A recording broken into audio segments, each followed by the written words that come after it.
Hello.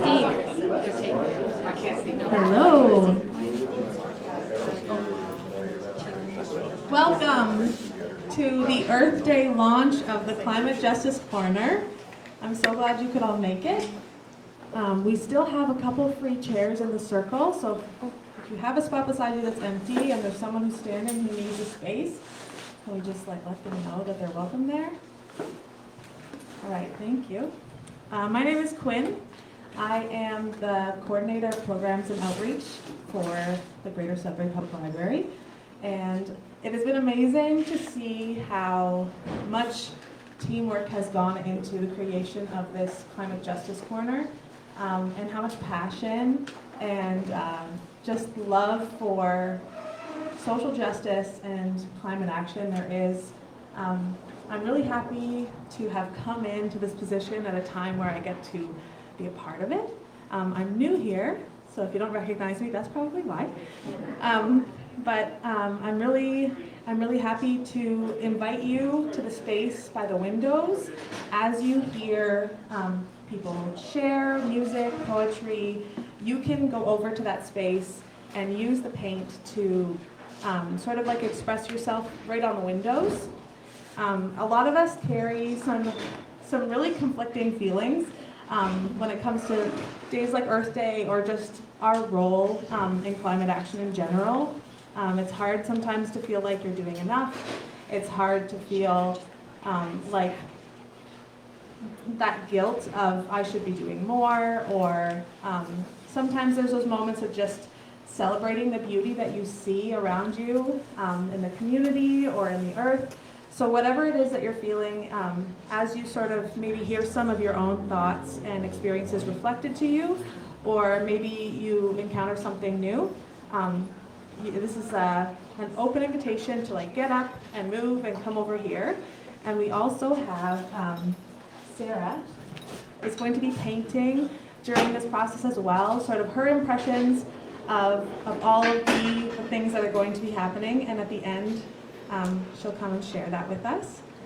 So it's very interactive as well. On the chair when you sat down, there was a little booklet and a little pencil.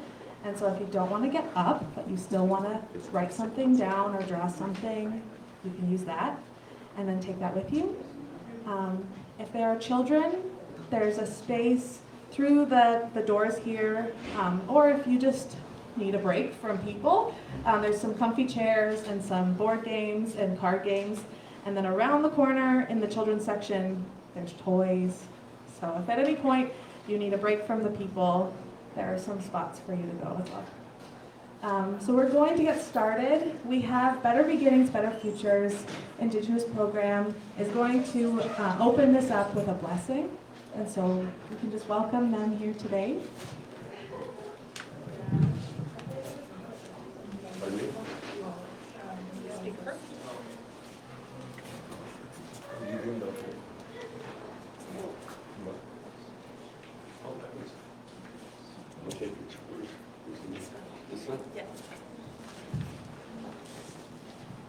Everybody be quiet.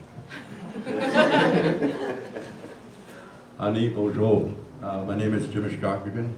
I am with some of my team here from Better Beginnings, Better Futures to come and join you to celebrate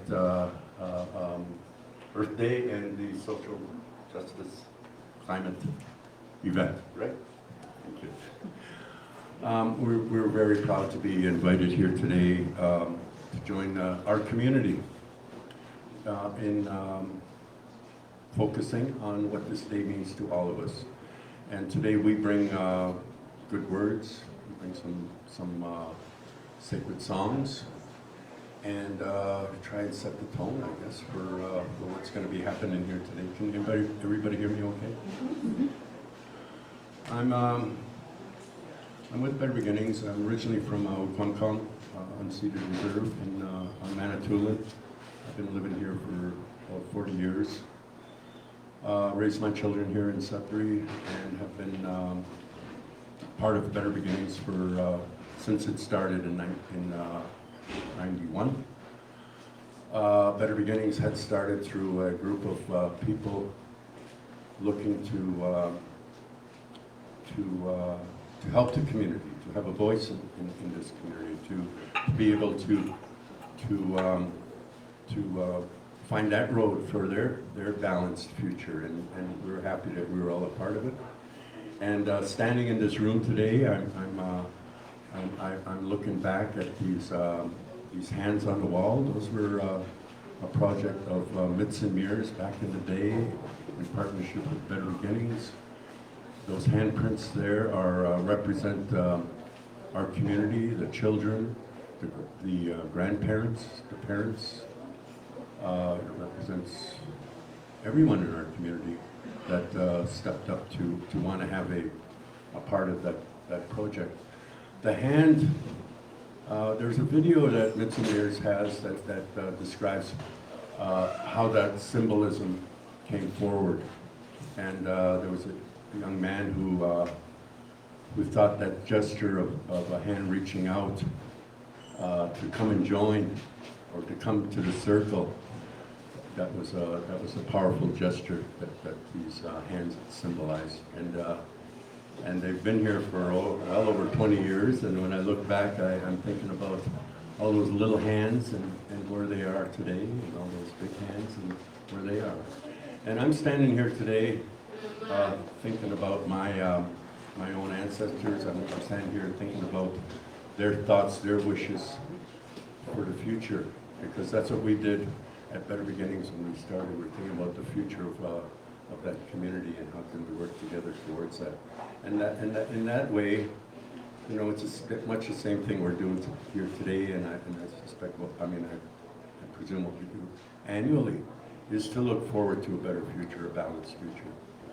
So, it's one of my, that's where we're at. So I want to say some words, opening words. Miigwech jen me do man gi shugo timishin. Kichmi wech hu kina I take mampi we look as in we many months of it. Kichmi wech hu kina I ajik mampi we look. Kichmi wech hu shkot mekwe emishin. I give thanks to the Creator. I give thanks to Mother Earth for all that's provided for us, and I'll continue in English so that you know what I'm talking about. I give thanks to everyone that's here today. It's a good symbol of our teachings, those human teachings. We hear about these Native teachings. What's shared is our human teachings. And us here today, I mean, well,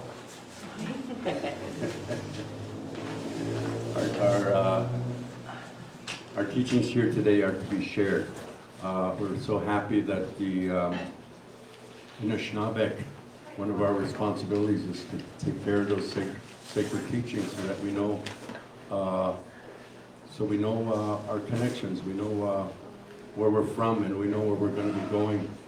And again, I repeat, I'm standing here on behalf of my ancestors, and the work that they did. I want to honor that. I want to give thanks to their good thoughts, their good wishes that they wanted for me here today. All their efforts were not for them. Their efforts were for those next generations coming, and that's what we're doing here today. Miigwech for everybody for thinking about those next generations. We want to make a better world for them when they are here.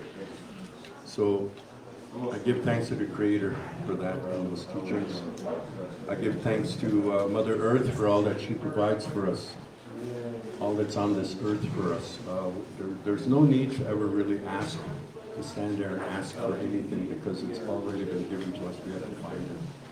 We have to honor it and know that it's there, our gifts. So today we'll look at our gifts, we'll look at our connections to Mother Earth and all that she gives us. I give thanks also to the water, that precious water that gives us life, that is a part of life all over Mother Earth, on Turtle Island. I give thanks to that water. I give thanks to the female, the gender, the mothers, the grandmothers, for the responsibility that they have for taking care of that water and to remind us of sacredness and to keep it clean. We all use that water, and I give thanks to the women for that responsibility, for standing strong and reminding all of us about the sacredness of water and creation.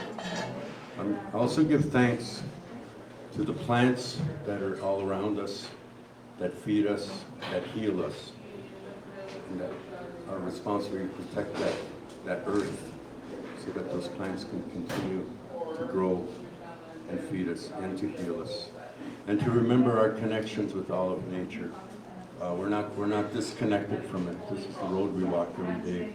This is how we start our day, by giving thanks and to recognize our relatives and our connections to all of that.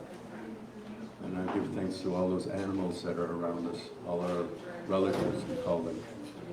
We are related to these animals.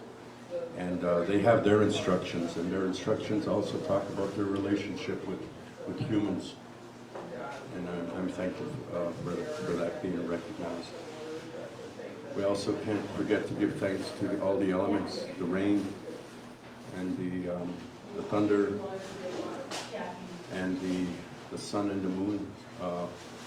We're all connected to all of that, all of creation. So on this day, at this time, I just want to use this gesture to remind people to feel free to reflect on this day, to recognize your relations, to recognize your connections, and to say a miigwech to all of that.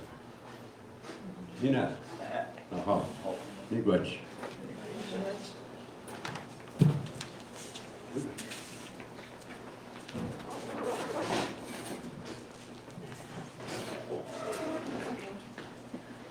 Ani, Ishkodekwe and Dishnakas, Makwa and Dodam. I'm really sorry, can you just talk into the microphone a bit better, please? I think Sure. it's a bit hard to sound back here. Ani, Ishkodekwe and Dishnakas, Makwa and Dodam. My spirit name is Firewoman, and I'm from the Bear Clan.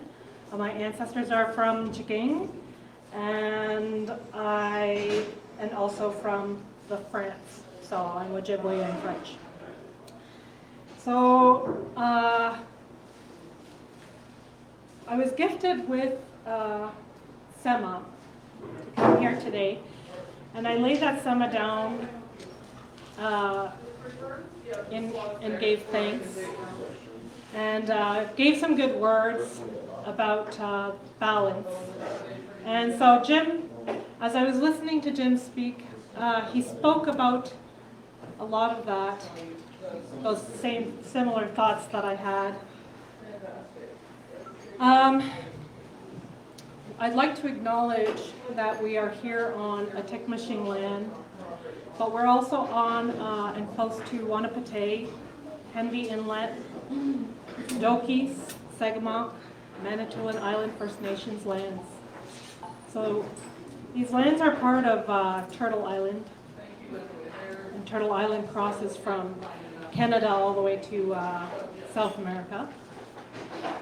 And we're all here today because we have passions for Mother Earth. And we talk about, Jim mentioned that being thankful to our cousins, to those plants, to those animals, to those flyers and the crawlers, right? And so we all work together, and the land is amazing. Mother Earth shares so much, and it's our role to share as well and to have that balance. And so I feel like we've kind of lost touch sometimes with that connection. And it's important to be thankful.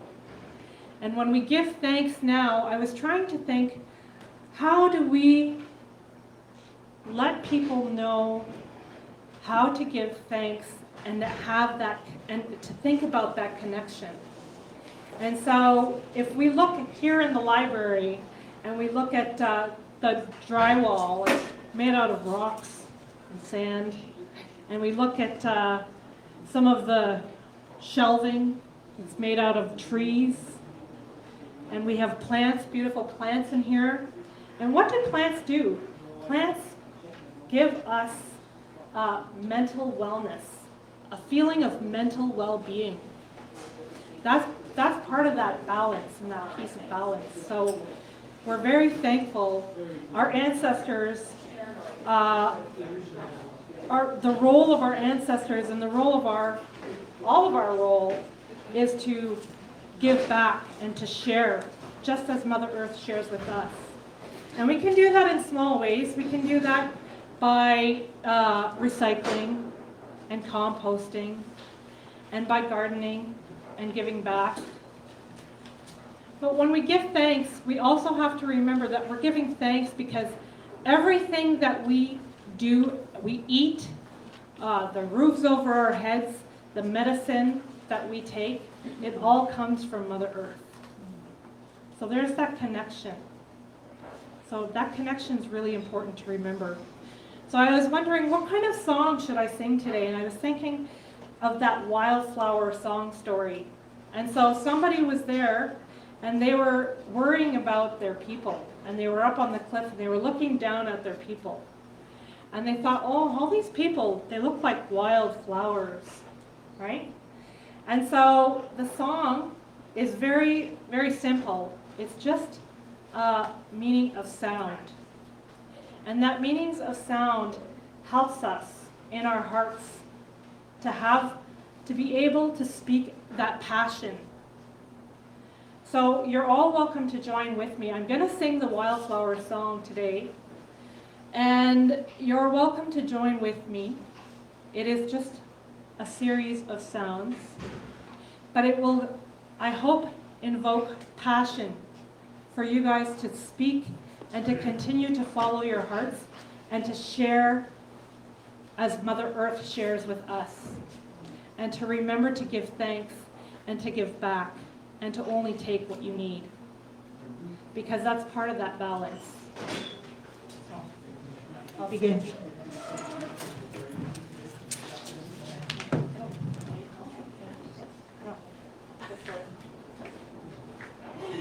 I'm like, oh my God, let's just show the drum sound. So the drum it represents a heartbeat, and we all have that heartbeat. And as Jim was saying, he was giving thanks to the water, and we have all come from a mother. We have all had a piece of that creation, and when we're in our mother's womb, we're surrounded by that water. And we're made up of water. And when we die, we're going to become a piece of water that gives back to Mother Earth. So there's that full circle connection. But when we're in that water and we're in that womb, we hear the heartbeat. And that will also help, I hope, to invoke your passion to continue to do good. So here we go.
I see a lot of people who don't have a seat. If you feel comfortable, you can come into the circle and sit on the floor, or sort of fill up some of the space over here. Just come on over. It's fine.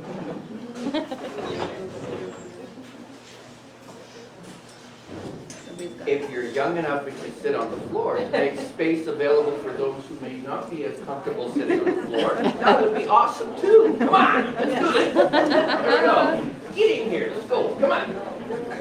Good job, Will. We're part of the same circle. Let's go. Come on. Fantastic. See, we got extra chairs now. Come on.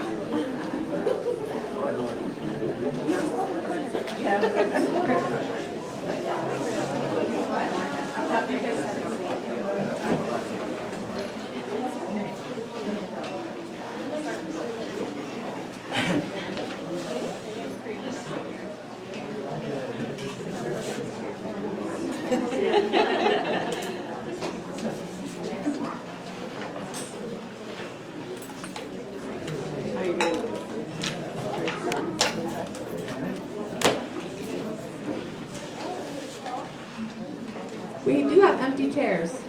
If you're standing, you don't need to stand. You can come and sit. We'd love to have you over here.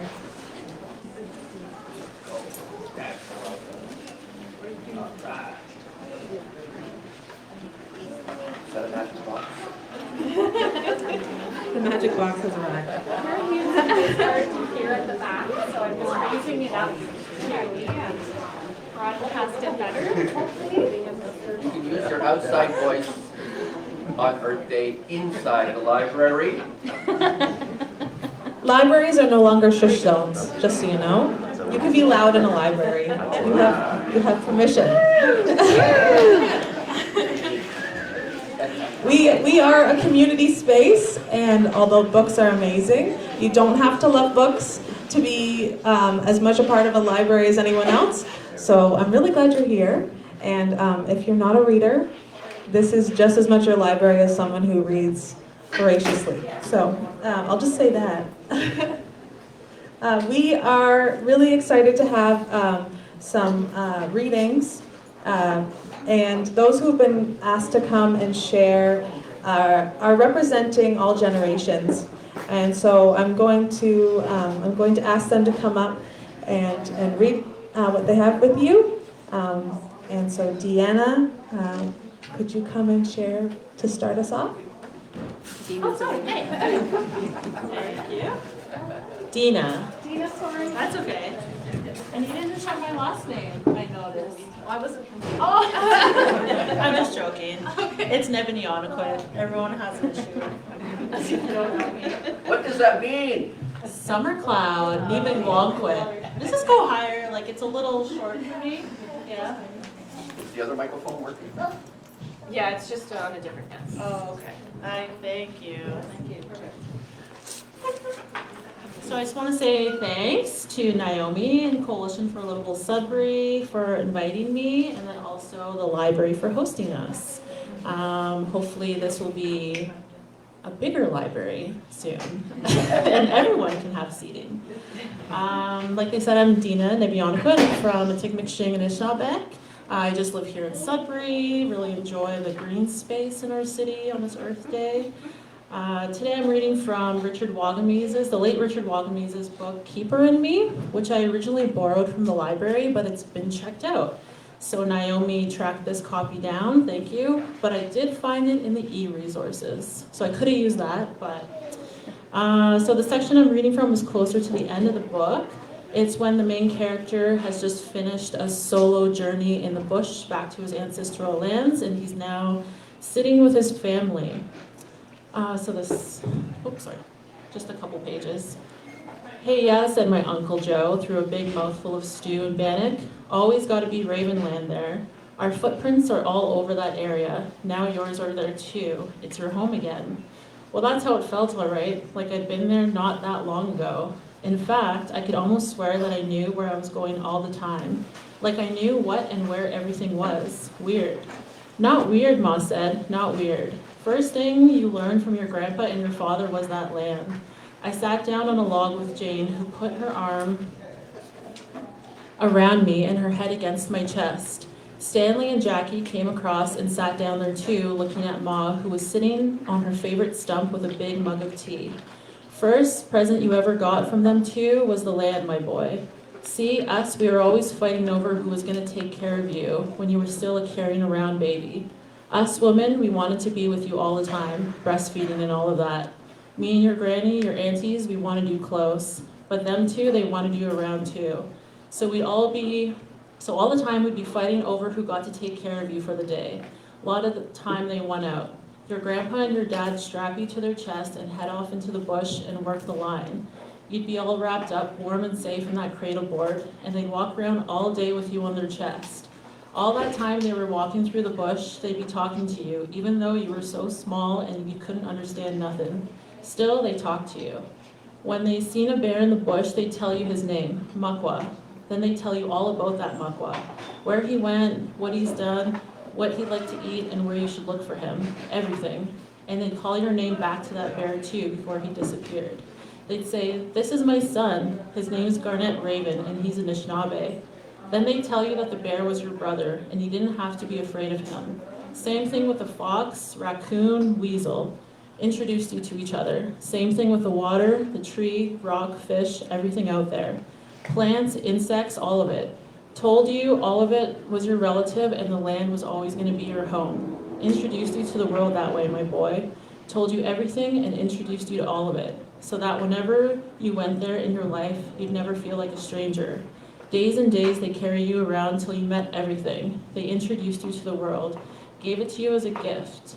But even though you were too young to understand, somewhere inside of you it stuck. Never went away all this time.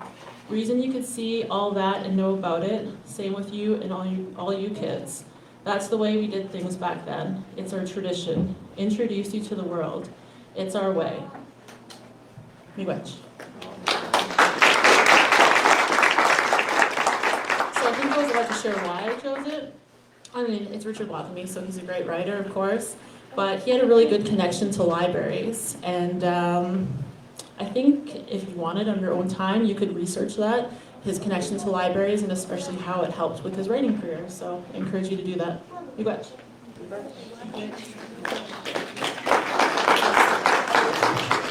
Thank you. So for those of you who may have joined after, this area by the windows is open for you to come and use to reflect on the things that you're hearing and thinking. So you can move, it's fine, no one's going to be upset. And you can come and grab a brush and some paint and just celebrate Earth Day in a variety of ways.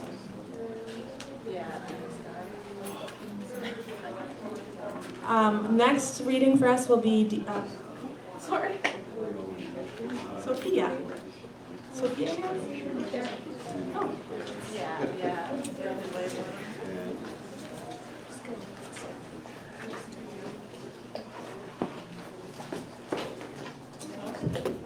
Oh, not really watched right now.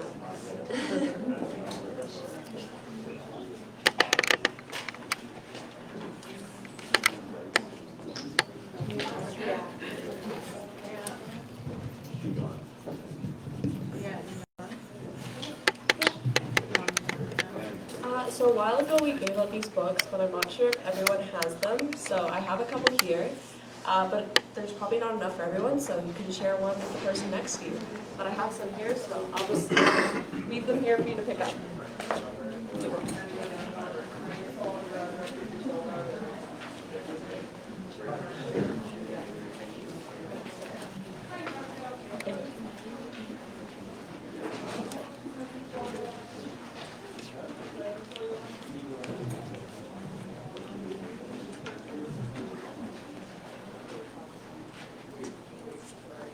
So thank you very much for having me here. My name is Sophia Mather, and I'm an activist with Fridays for Future Sudbury.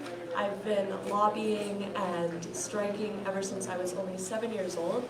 And today I wanted to share a book with you called Because IPCC. So can I first give like a raise of hands? Who here knows what the IPCC is? Woo! Okay, amazing. So you already got to start at the book. But basically, this is a book set in the future in a classroom where the teacher is teaching them the IPCC and how it saved the world. So I thought it was really positive. I'm not going to read the whole thing, but I'm going to start by reading on the first page. So everyone open your book. Speak louder. Okay, sorry. Toronto, the year 2120. Good morning, Emmy. Good morning, Fritzi. Good morning, Alejandro. Today is Tuesday, May 7th. Today's high will be 20 degrees Celsius. Sophia, you have soccer after school today. Good morning, Miss Delascos. Good morning, everyone. Class, today we'll be learning about the Intergovernmental Panel on Climate Change. Does anyone know what that is? It's the thing that saved the world, right? Yes, Wang Li. That's one way of putting it. Does anyone know how the IPCC saved the world? Well, there's a hint in the name. The world had a big problem with climate change. Back then, a lot of the world's electricity came from burning a kind of flammable rock called coal. Cars were powered and houses were heated, not using renewable energy sources, but liquids and gases from underground like those flammable rocks. No matter how clean the smoke was from all the burning, it was still full of invisible gas called carbon dioxide. It was mostly that, but other things too that caused big problems.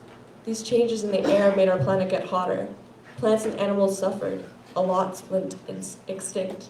Sea levels rose, people's homes were flooded, and people started to go hungry.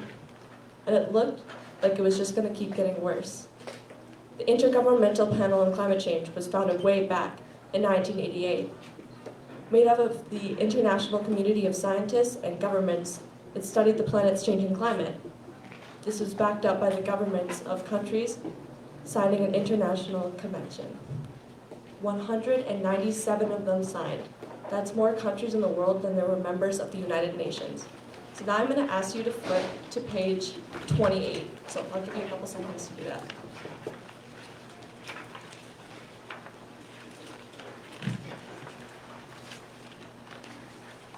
It's very close to the end.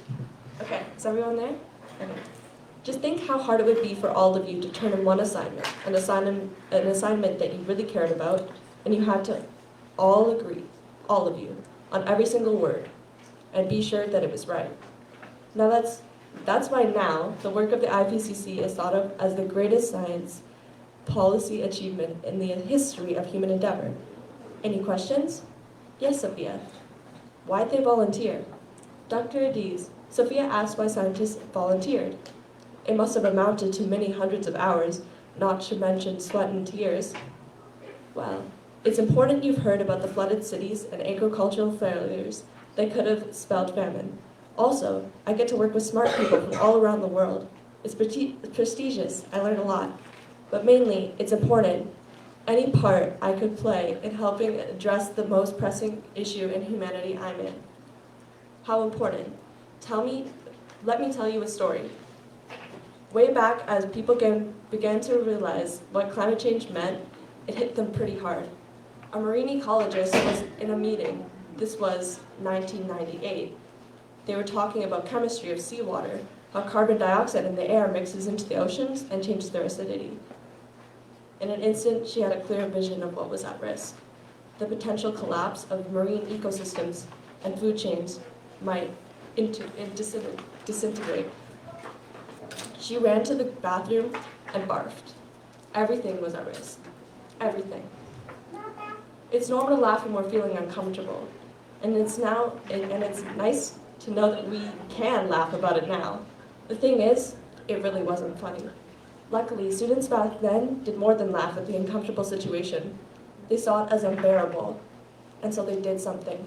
They left their classrooms and took the streets on Friday school strikes, and grown-ups joined them. So that's where I'm going to end, but feel free to keep the book, read through the rest. If you want to take it home, that's fine, but otherwise you can just leave it here. But thank you so much for having me.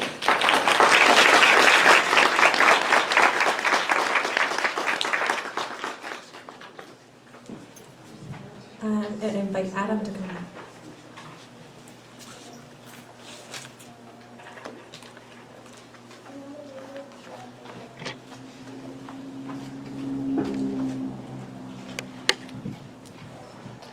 everyone. Thank you for having me.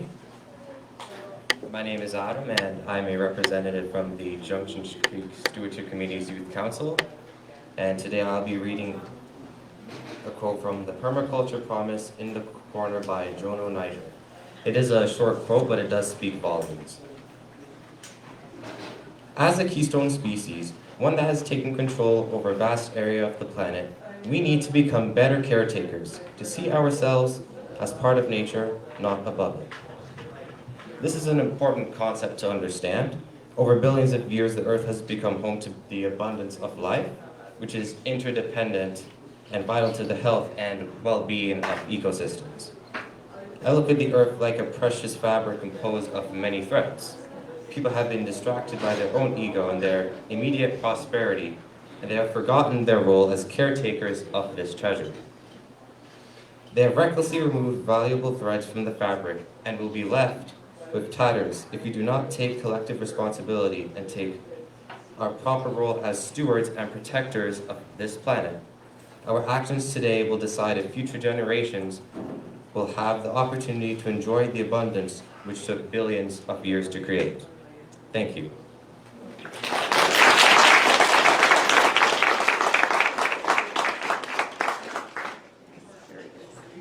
Is TT here? I didn't see her. Okay, when she comes, we can include her later. Brayden, we'd love if you could come and share that. Watch out. Whoa. Bet you heard that.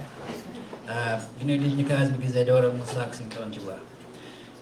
My name is Bryden. That's the name that I choose to use. If I like you enough, you can use GNU. And the book I'm going to be reading from is My Conversations with Canadians by Lee Miracle. When I'm nervous, I make jokes, and I'm a dad, so I get to make dad jokes. Anyways, it's just before this part, she's talking about the 7 grandfather teachings, the stages of life, and the medicine wheel that's depicted on my medallion here. These are the 7 teachings within each direction of the wheel. There are subsets within each of those 7 teachings. The origin of the medicines and what they mean is a subset of a teaching. Thus, the wheel becomes a mnemonic device for remembering. It also structures the relationship between one teaching and another, and our relationship to the teaching. I have laws, I have politics, I have beliefs, I have story. What I don't have is access to my land. Someone else is preventing access to my land by dint of the bayonet and maintains it by a host of laws that are enforced by our hired guns, police, and army. Do not mistake my kindness in not responding to your hired guns for a deluded belief in your centrality. Do not mistake my kindness for acceptance of the absence of the right of access of my land, or for the absence of my love for it. Further, do not mistake my kindness for a relinquishment of who I am and who I will always want to be. Settlers ought to look at their history, then look at the mirror. After annihilating our populations and much of the animal life on this continent and in the oceans, and after spoiling the air, the lands, the waters, who would you want to be? Miigwech.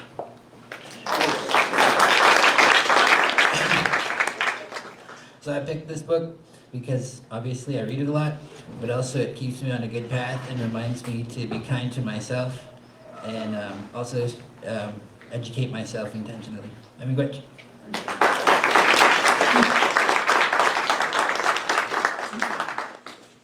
Sharon.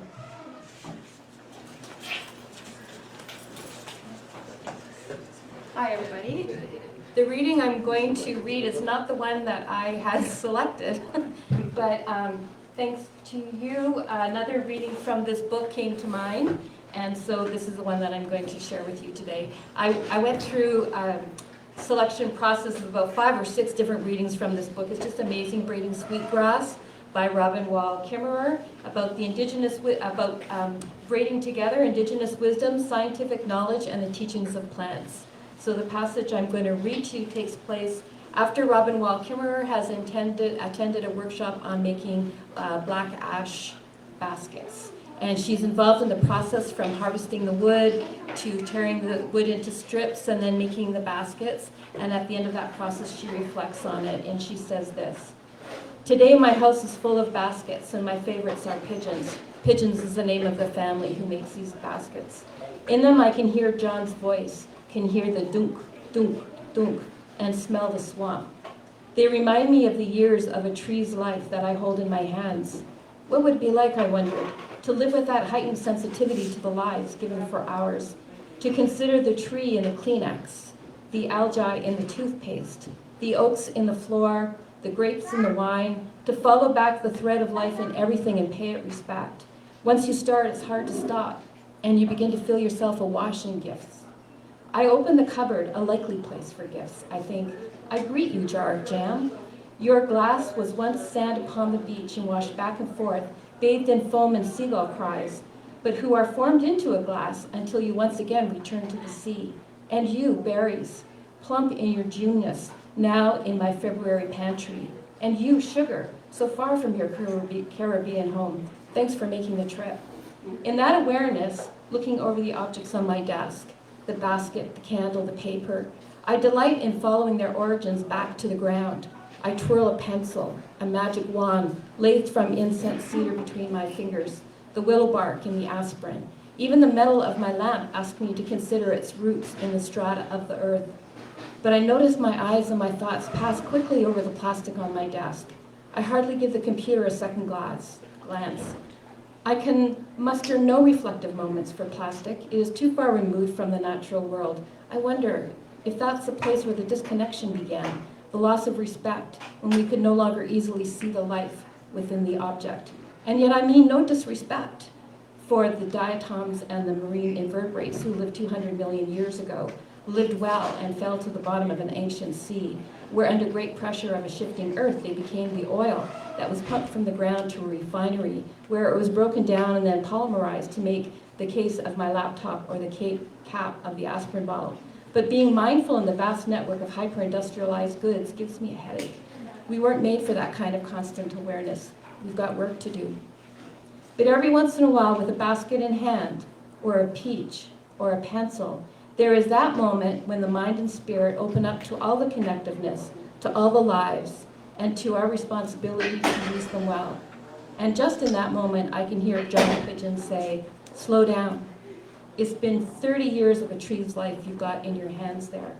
Don't you think you owe it a few minutes to think about what you'll do with it?" And I love that passage because it reminds us of all of the gifts in the world that we have around us, and to be aware of that and thankful for it every chance we have. Thank you, Robin Walkenberg.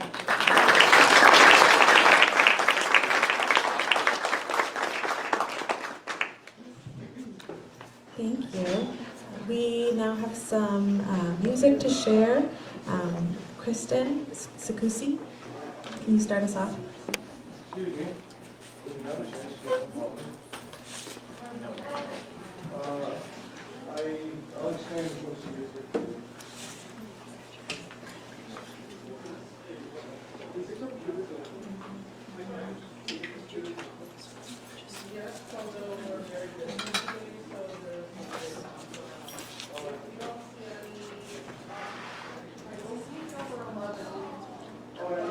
Hello everyone. So great turnout. I wanted to first off say thank you for having me.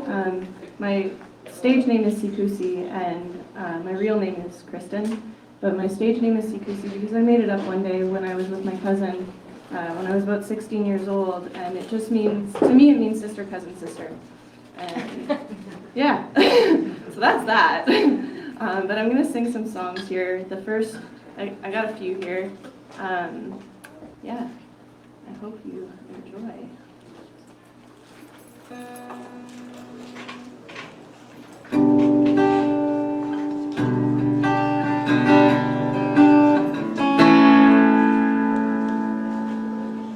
One second. Things are being different. There we go.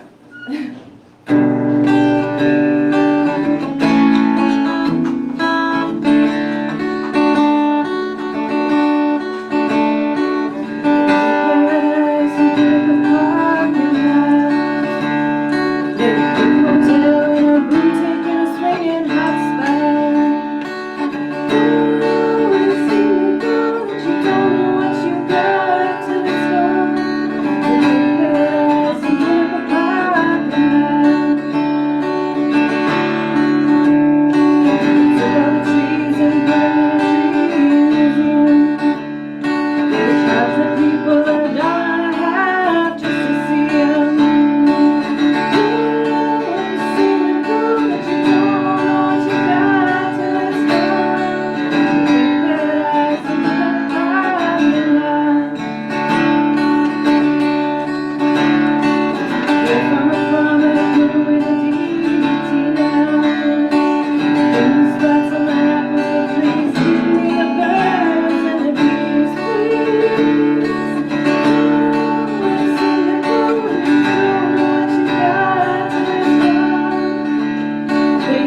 going to do an original here. It came to me one night a few years ago after taking back the night march, and I just, yeah, I like it, and I feel like it's kind of fitting for today, so.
They're a Southern Ontario sister duo, and yeah, the reason why I like this song is because it's about loving Mother Earth, and I just felt it was fitting for today.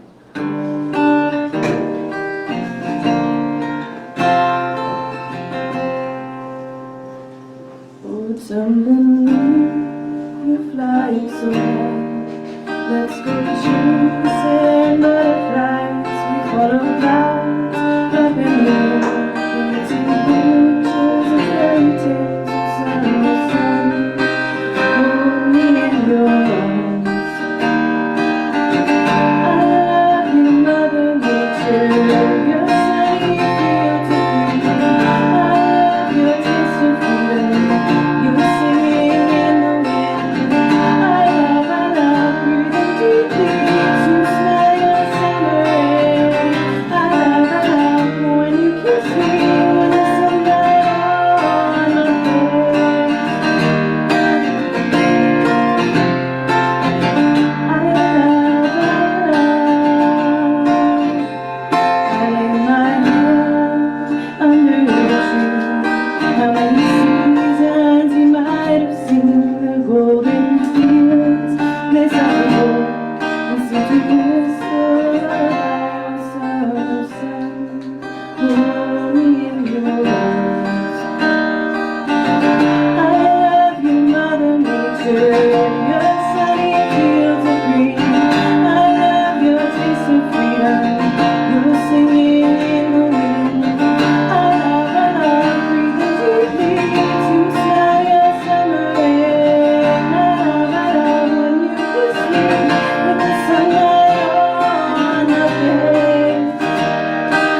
singing group. Singing group. That's what it's called. I got a promotion. Oh, wow. And you're encouraged to sing along if you'd like. So you all have little notebooks. Those little tiny notebooks made from recycled paper have the lyrics to this song in the middle. And Paula is going to play guitar, Paula, and we're going to sing it, and we're going to ask you to sing along. So we're going to go through it 3 times so you have a chance to kind of catch the play. It's called We Shall Be Known, and it was written by Mom Muse, and I want to be accurate. Sarah Nutty and Carisha Longiker are the lovely women who created this beautiful melody. You all have your little booklets? Yes, we do. Okay. I have to sing along because I'm not very good.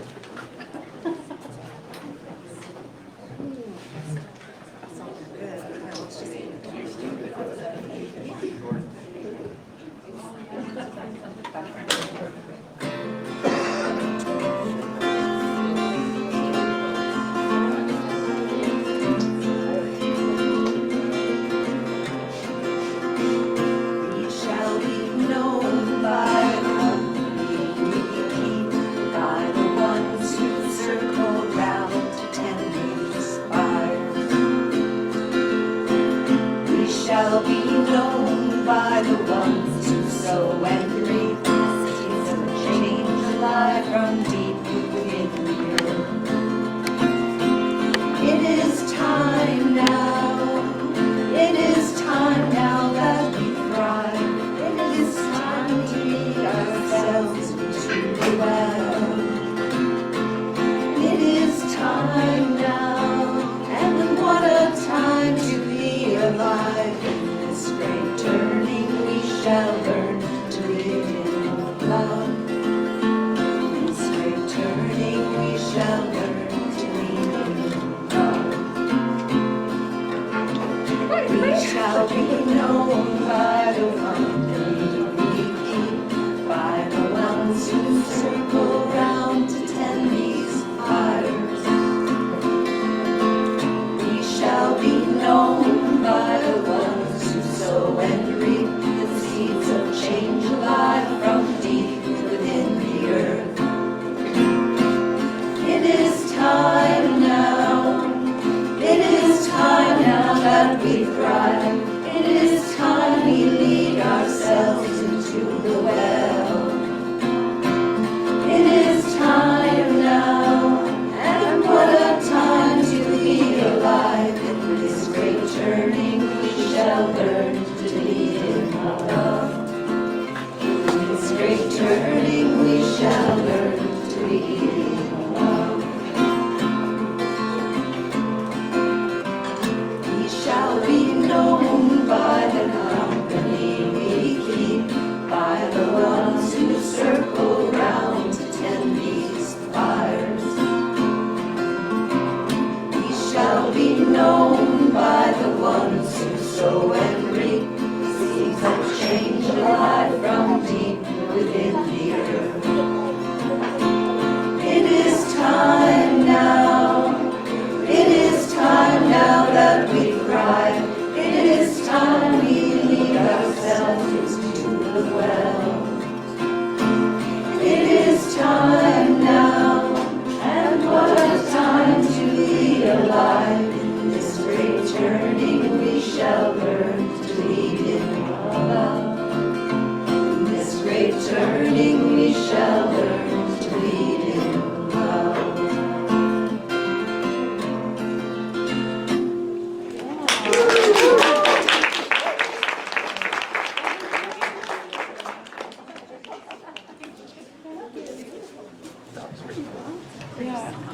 Liam has offered to come and do some drumming for us. Come on, we haven't gonna do this rest song. You might not want to. But if you just start, don't stop. We have so much on, I'm back.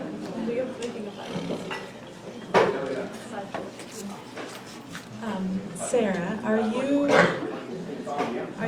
ready to share? No. So while we sort of are in this in between, I'll let you know. Originally, a lot of the tents for the other activities were going to be set up in the parking lot, and we've moved them back into where the adult collection is. And so after we're done in this area, you can sort of explore this one. Liam, am I done? I'm done. Monkey. Monkey.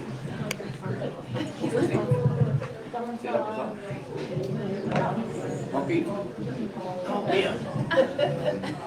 There we go, monkey.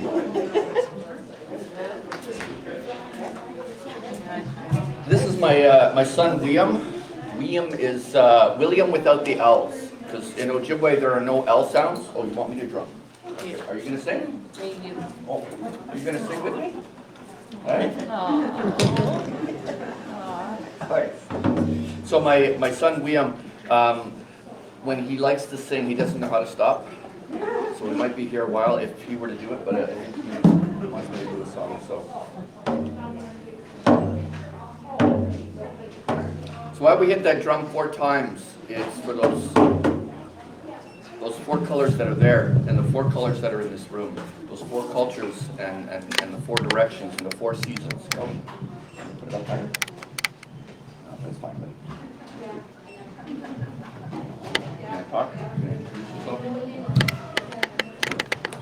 You're gonna hold it for me? Okay, that's too close. Okay. Yeah, I could use you. Well, the other one's not on, so I don't need a microphone. I have an outside voice. So when I hit that drum 4 times, they're called honor beats, and they honor all the cultures that we have on Mother Earth itself. And so, yeah, we don't work. Okay, let's get this back to the camera. All right, which one do you want me to say? Bean again? Oh, okay. There, bean again. Bean again in Ojibwe is the Ojibwe word for welcome or to come in. Bean de again. Everyone say be. Be. Say bit. Bit. They are the same word but used in different forms. The bit is a word marker added to words to give it movement. But it's also the root of the word for water. So what does water do? Flow. It moves, right? And so when you say bean diggin, the dip in there, put your fingers on your belly button. Yeah, let's go. Unless you have a belly button, you might have been hatched, but if you haven't been hatched, you got a belly button. All right. So that dip is dissing. That's your umbilical cord. I am monkey. Yeah. Okay. Remember we talked about that earlier. So if you've been born, that means there's some mutual connection by your existence to the mother that gave birth to you. Okay? And so that dip in that word for umbilical cord or belly button is that it means mutual benefit. So when you say bean dip again, what you're saying is come so that we both benefit. So in Ojibwe, our word for welcome is basically the foundation of the treaties in this country, and they were to be mutual sharing agreements. You guys got that? Yeah. Okay. So this song is basically about coming together and welcoming others into our space for us to share. And I sing it in a different tempo and version than others, but if those of you that know it can jump in, okay?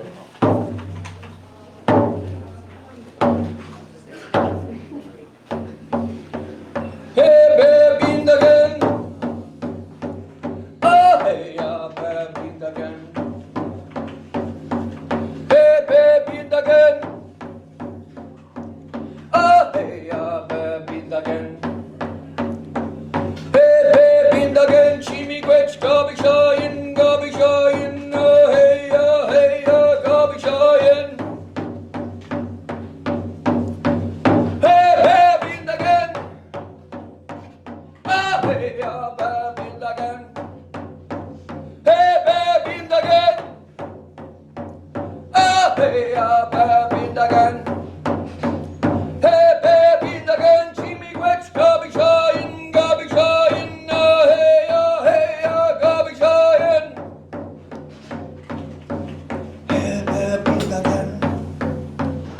Oh, hey, baby, again. Hey, baby, again.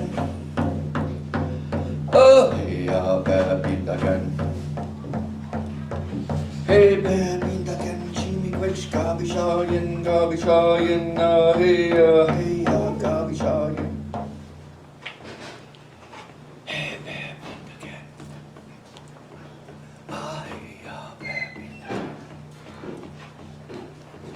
Baby, hey baby, da can. Baby, hey baby, da can chimi which gabi shayin.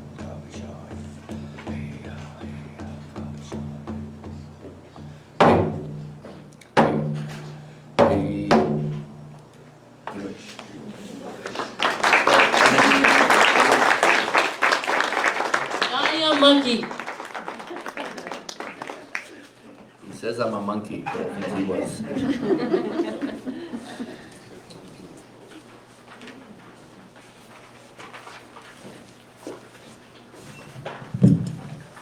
So that is the end of our sharing, and so if you're ready, if not, I don't actually like your voices.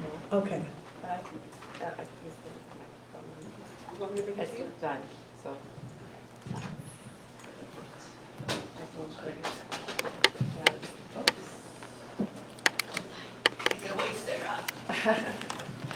I don't have an outside voice right today, so I have a very, very inside voice. Thank you. Okay, sorry, so maybe you can't see it. That's okay, we'll look at it.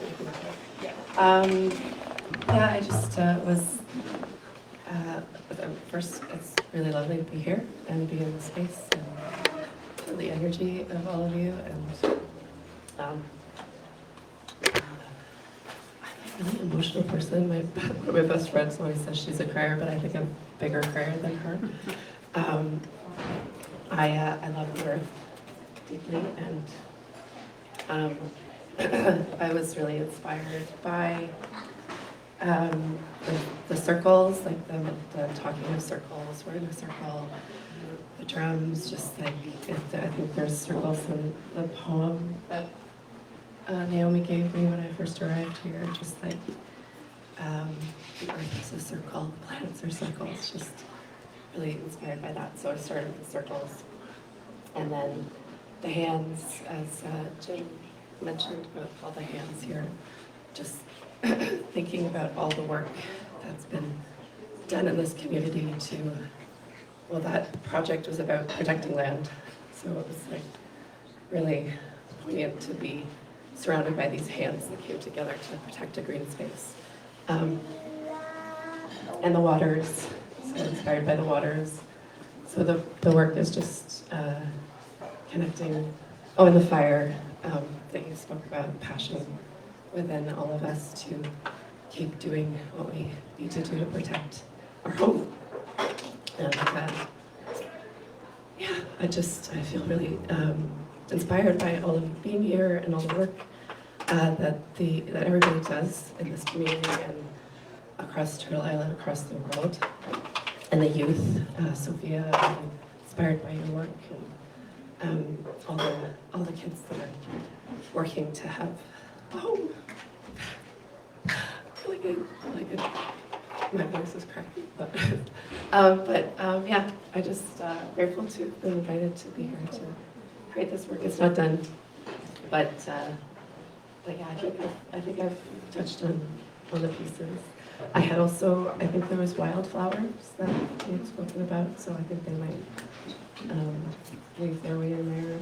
And I'm a huge Joni Mitchell fan, so thank you for playing Joni Mitchell. So yeah, it was really lovely, rich.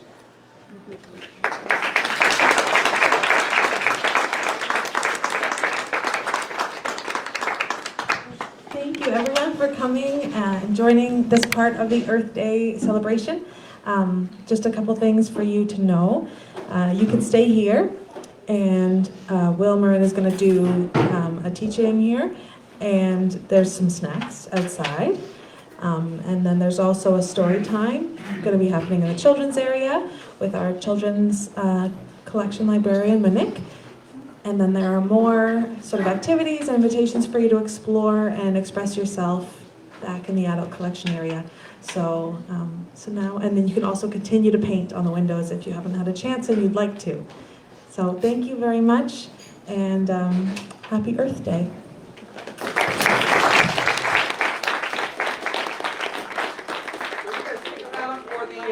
Indigenous teaching, specifically the Ojibwe teachings, I need you to sit in a circle.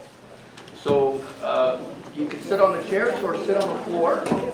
There's chairs way over here, so we can sit on the floor over here. However, let's make a circle. A circle is round. If you need help, it looks like this. I'm not sure. I think it's like, okay.